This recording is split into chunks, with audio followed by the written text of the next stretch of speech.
lead. Let's go take us through that 75-yard touchdown run. The play call, what happened, how it was executed.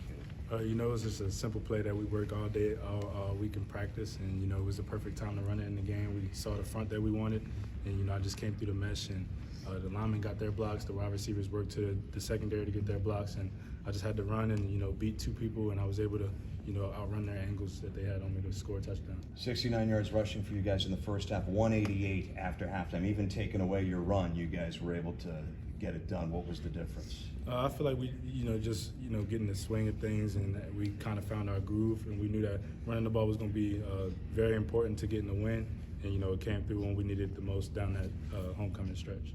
Were you aware of Littleton's injury, and did you know that you were going to get more touches?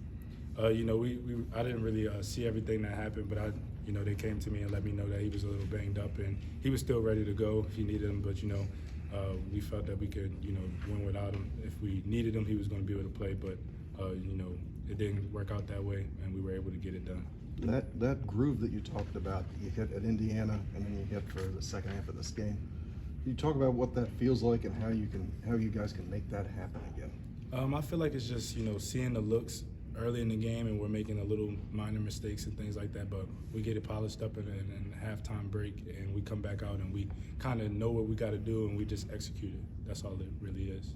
When you've got a quarterback starting for the first time, do you feel like you doing your job as a running back can almost take pressure off of him in a way? It's a big puzzle piece, our team, and we all work together. So, even though Billy, we have the utmost confidence in him, it's just doing our job at the end of the day. So I feel like when he's clicking and I'm clicking, we're going to have success. When the wide receivers are clicking, we're going to have success. So it was just one of those things where I knew if I did my part, it was going to make his job easier, and if he did his part, it was going to make my job easier, which we were able to see today. You've had set your career high in carries in back-to-back weeks. How are you liking the extra workload? It's just when your number's called, being ready. I can't really, I can't really determine how many carries I get in the game, but what I do with those carries is all on me. So pretty much just taking advantage of every opportunity that I get, and as the increasing opportunities come, I just got to be grateful and do my best to help this team win. To win, to become bowl eligible, to have a heck of a game like you had, I mean, you got to feel pretty happy with all that. Do you feel this big sense of accomplishment today personally and for you guys as a group? Being bowl eligible is something that we have as a goal, but we still got a lot of goals left. Going into this bye week, we got to polish some things up, and we still got a lot more games to win. So we're going to get back to the drawing board and see where the chips fall. Roman, how important was it with some shifts on the offensive line to get blocking from guys like Corey and Rakim helped spring that 75-yarder for you? They bust their butt every day in practice to make sure that they, block as well as they can for us. So it's a routine type of thing, but when we're clicking and you're able to see that type of play, you kind of put all the pieces together. And it's nothing really special.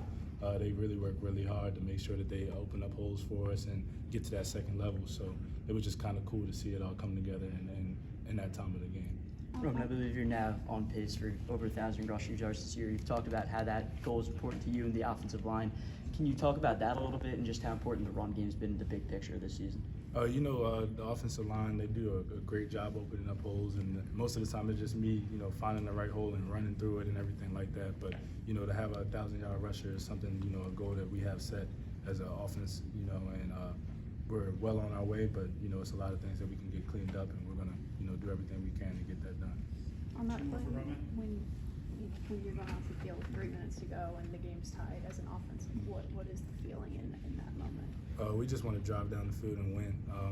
We had a lot of drives during this season where our back was against the wall and we came through, and I feel like that was another way of us persevering and getting the job done. It wasn't pretty, but down the stretch when we needed a big play, we were able to get it done, and that's something that we can't look past as an offense and as a team.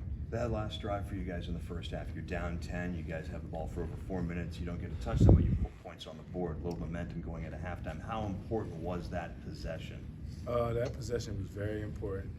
Obviously we wanted to get a touchdown, but we came away with points, and at the end of the day, if you look at the score, if we didn't get those points, it would have been a different game coming down the stretch. So it was important for us to get points on the board, and even though we wanted a touchdown, a field goal helped us out in the grand scheme of things. So I'm appreciative of that. Thanks, Thank Roman. you. Thank you.